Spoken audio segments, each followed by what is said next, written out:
America.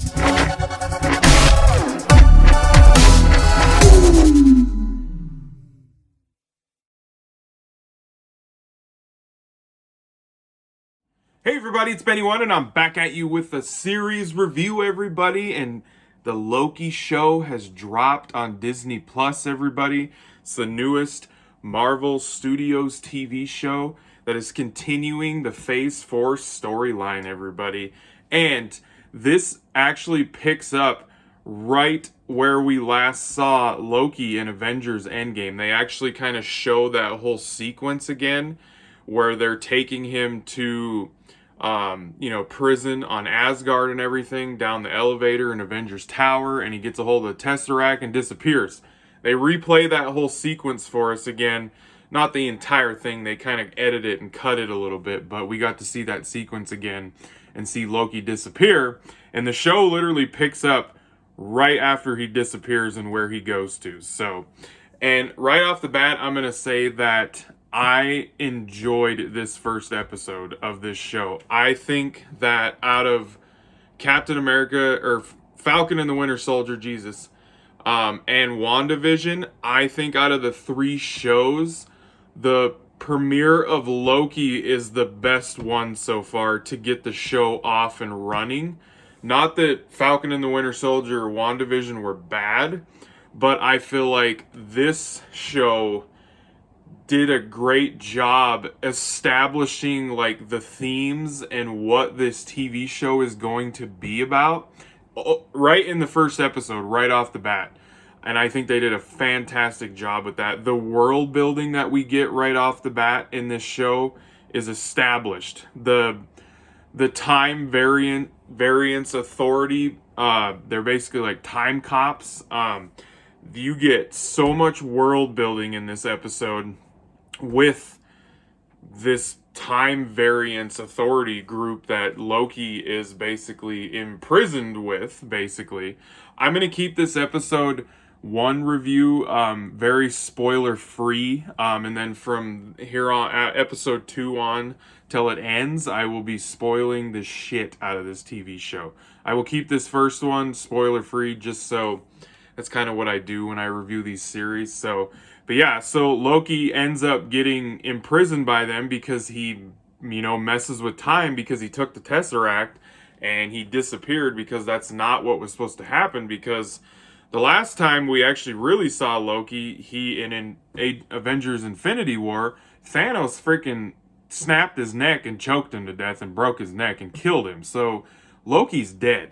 And that's what's interesting about this TV show is Loki got, killed by Thanos. But now we have an earlier version of Loki that was at the end of Avengers, which is, I'm not sure how many years, probably, 3 to 5 years or whatever. He's younger. He's the younger version of Loki that was just hell-bent on being the king and the god of Midgard and stuff. So he's imprisoned with these time variance authority people. And Owen Wilson's character, oh my god. You know what? I'm 50-50 with Owen Wilson in his movies usually. I like some of them. I like some of his characters, but then there's some movies that the guy is in that I can't stand him in some movies that he's done. But I will say after this first episode, I am most definitely enjoying his character in this TV show. And I think the heart of what this show is going to be is the relationship between Tom Hiddleston and Owen Wilson's characters. Like, I really think the heart of what this show is going to be, because the conversations that those two had in this episode, I was glued to the screen. I was entertained. I laughed. Everything. Because Owen Wilson's character can throw it back at Loki. Like, he can totally throw it back at Loki. I loved it. I thought it was great. There's some shit that happens too that I was which was kind of making me wonder about this show and how they were going to do this and how it was going to be approached, because we got a younger version of Loki.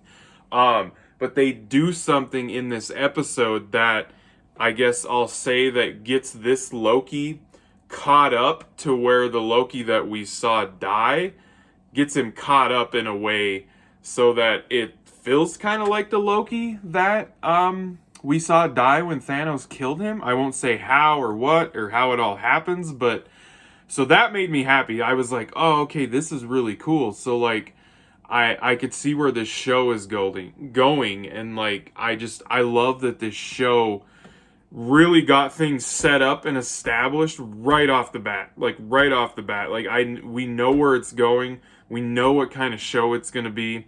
And that's what I guess really frustrated me with The Falcon and the Winter Soldier. The first episode of that show, I wasn't a huge fan of. Like I enjoyed it. It was fun. But I was like, what is this show going to be like? Like, and then WandaVision was way drastically different than anything we had seen in the MCU. But eventually we kind of started to realize what was going on, you know, a good 3-4 episodes in. But this show, right off the bat, bam, they're like, this is what this is going to be. This is how it's going to be. This is where it's going, what it's dealing with. I love that shit. I love that. Get all that stuff out of the way in the first episode or two, and then hit the ground running, man. Hit the ground running. I really enjoyed this first episode of this show. It was good. And Marvel is continuing this track of doing something different and than what we're used to, and I'm loving it. I'm loving what they're doing with Phase 4 so far, because they're going outside of their box, outside of their comfort zone with these shows so far, and the movies that we're getting, it seems like they're going to continue that with, because this is all building. These 3 shows have really been built, well, not Falcon and the Winter Soldier per se, but like they've really been building into that whole multiverse thing, and I'm excited for it because I'm a DC Comics fan too, and I love the multiverse shit that they do. So I'm very excited that Marvel is doing this shit. The first episode of Loki, awesome. Thumbs up for sure. I will give it a score at the end of the season in the last episode. I won't score it until then, but I most definitely recommend you check out Loki if you haven't seen it yet. Very good first episode. Awesomeness, everybody. So, I hope you guys enjoyed this spoiler-free review, everybody, and I'll be catching you on the tube later because I have spoken.